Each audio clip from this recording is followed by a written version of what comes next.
Hi guys, I hope that you're all safe and well. It's Mitch here. I'm just coming on to do this week's Facebook card reveals for you all. Just want to say I have now officially finished my jury service. Phew, that's over, that's done and dusted.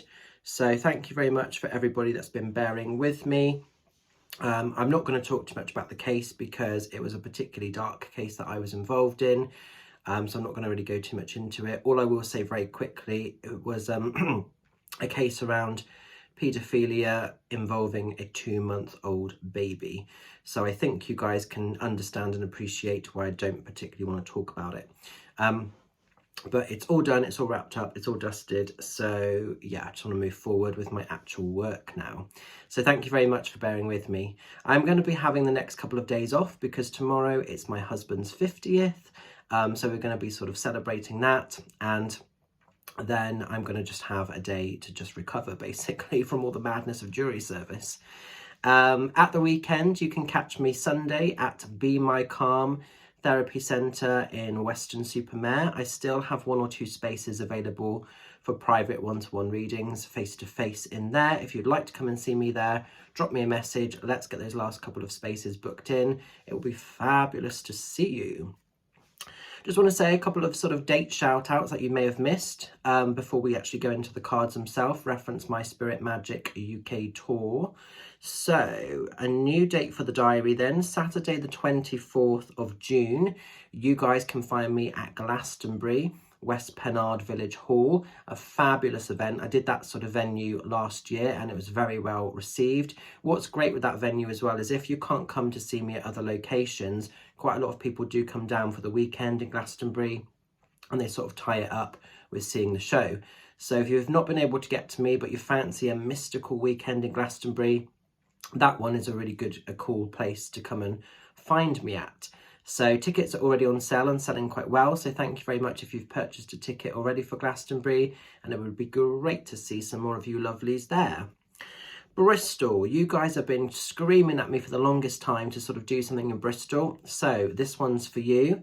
Saturday the 22nd of July, you can catch me at the Backwell Playhouse Theatre in Bristol, which is a beautiful intimate theatre. It only seats 100 people, so it's not a big demo. It's a very small theatre. Beautiful kind of quirky little theatre, that one. So really excited to be bringing in a second theatre on my tour this year. So if you want to come and see me there, tickets are selling fast already for Bristol, I will say. So thank you so much to everybody that's already supported and purchased a ticket. That means the world. And then we've got Saturday the 30th of September. I am joining forces with the fabulous Carolyn Walker, spiritual medium, and we are going to be in Monmouth over the bridge in Wells. Now we tried to double duo last year, but unfortunately ticket sales didn't quite work out, and so we had to cancel that event. So we're keeping everything crossed this year that we can actually fulfill and do this demo night, which I'm sure we will, because once again, tickets are actually already starting to sell for Monmouth.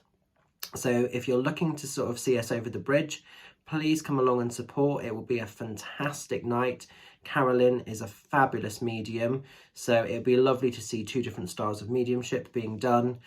So if you're free, please buy a ticket for that one. It would be amazing.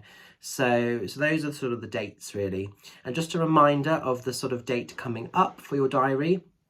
Saturday the 30th of April, Sunday the 30th of April, I should say. You can catch me at Foxy's Den in Frome, which is going to be where the tour takes place next. So always lovely to sort of demo at Foxy's. Frome usually sells out pretty fast. It's usually a pretty busy night. So it'd be great to see some of you lovelies there. So those are a few dates for your diary. Right, let's get into the cards. So as we're going into card 1, we're going into the energy of the Ace of Swords. So when the Ace of Swords shows, this is all about detachment. This is about disconnection. This is about stepping into your authentic truth, your authentic power. We've got the crown at the top here, and the crown wants to be put on, the crown wants to be worn. So this spiritual hand is coming in with a gift, is coming in with an offer. And because it's the sword, it's really focusing, it's really wanting you to look at everything that you're feeding your inputs, your outputs, your energy to, is it serving? Is it working for you? Is it adding purpose? Is it adding value? And if it's not, if there's something that's limiting your life, now is the time to detach. Now is the time to let it go so that you can move forward with ease, with comfort, and keeping life on your terms. Ace of Swords comes in a lot when you've been through maybe some trials and tribulations, hence the sort of mountains in the background here. And there's a real focus on putting personal boundaries, personal barriers in place to keep you safe, to keep you protected, but essentially so that you can cherry pick how your life is and make sure that your world works on your terms, on your format. Make sure that you're the ruler of your own destiny and you're not being dictated to by external situations. So the sword is about success, victory, personal achievement, authentic energy, and living your best life, but not compromising. So there's a real focus at the moment that some of you might have been really analysing, really looking at what's been happening around you and making sure that things are working for you, you know? Now then, as we're moving into card number 2, we're going into the energy of death. Now, sometimes people really fear the death card when it shows, and death can represent transitions. It could be that at the moment, some of you are going through a little bit of a grieving process. You may have lost somebody very dear to you or somebody very important.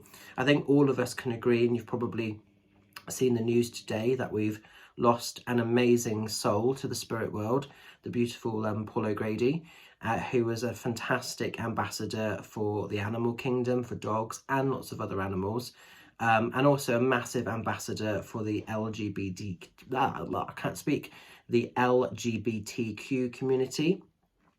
Somebody that I certainly sort of saw as a role model on a personal level, being obviously involved in the gay community and the drag queen side of life, and just a beautiful, beautiful soul, essentially. But with the death card, as we look at it in terms of your own personal setup, there could be sort of things happening that are coming to a natural close or need to come to a close. So death is encouraging you to be real, to be honest with yourself. And often when death shows, it usually highlights or indicates that maybe we're compromising, maybe we're being sort of held back by something. Usually death shows us things that are naturally becoming a little bit exhausted and there's no more wriggle room or maneuvering of stuff. It's usually the end of a cycle. Now, sometimes this can reflect a relationship. Sometimes it can be to do with a friend. It can be to do with a family member. Sometimes it could be to do with the end of a job. You know, there could just be like a job that's not serving you anymore. It's usually sort of the end of something that is restricting you, or you know isn't giving you growth. There's nothing more that can really come from the experience. And it's being brave enough to set yourself free, or to potentially send somebody away with love, because sometimes it's about setting somebody else free in order to live again. But I think what's really important to remember with the death card, essentially death is wanting to bring in sort of positive change. It's wanting to bring in essentially this sense of rebirth. So new beginnings, new doors, new avenues are going to open, and they're also peaceful. I think what's really, really important to remember with death is it is a card of peace, and sometimes we forget that as well. So if you've lost people physically to the spirit world, know and trust obviously that they will be in a place of peace and a place of rest. But if it's something you're having to do in the physical sense, you're having to do it to welcome peace back into your own life. So it could be that something isn't very peaceful at the moment and you're needing to sort of find a way to sort of regain that, okay? And finally, as we're moving into card 3, we're going into the energy of the Hermit. Now, there could be 2 aspects to this Hermit card. It could be for some of you that you've almost been in the state of the Hermit energy for too long. Maybe you've been sort of in a place of solitude, hibernation, and maybe some of you have found that it's become your sacred space. And maybe some of you need to sort of step out of that and get back into the physical world a little bit more. So maybe some of you have been hiding a little bit from the world. The Hermit energy can be quite addictive sometimes, and it's great to pull back, it's great to retract, but sometimes it can be so addictive, we're almost fearful to step back out into the world. So there's that side of the coin, but it could also be that maybe you're the opposite end of the scale. And maybe for some of you, you've been giving so much of your time, your energy here, there and everywhere. Maybe some of you have been so busy that maybe some of you need to stop. Maybe some of you need to be still. Maybe some of you do need to retract and pull back in a little bit to find that place of solitude. So the Hermit is about going slow, going steady, just slowing the world down around you a little bit. I think, you know, Spirit did that for me these last couple of weeks with jury service almost. Because whilst I had a very traumatic case this week, there was massive chunks of time where nothing was happening. We were just sitting, talking or reading a book, massive amounts of time where nothing was going on. And it really allowed me to appreciate that sense of stillness. You know, I think that, you know, the point for me of jury service, because I'm not very good at slowing down naturally, I think Spirit sort of put that on me to make me slow down a little bit, because it does force you to sort of go slow, because, you know, it is waiting around essentially a lot of the time, you know. But whatever you sort of, or wherever you see the Hermit coming in your world, whether you're needing to sort of embrace the Hermit or get back out into the world, depending which piece, do that for what it's required, you know. But what's great is there is this lantern of magic, and this is your hopes, your dreams, your goals, your desires. And when you're ready to be seen again, you will be seen. So you don't have to fear the Hermit, but sometimes we do have to embrace it, whether we want to or not. So an interesting set of cards this week. I'm going to leave them with you. Stay well, stay safe, stay fabulous. Have an amazing sort of week and weekend. And I will catch up with some of you lovelies very soon. Take care. Bye for now.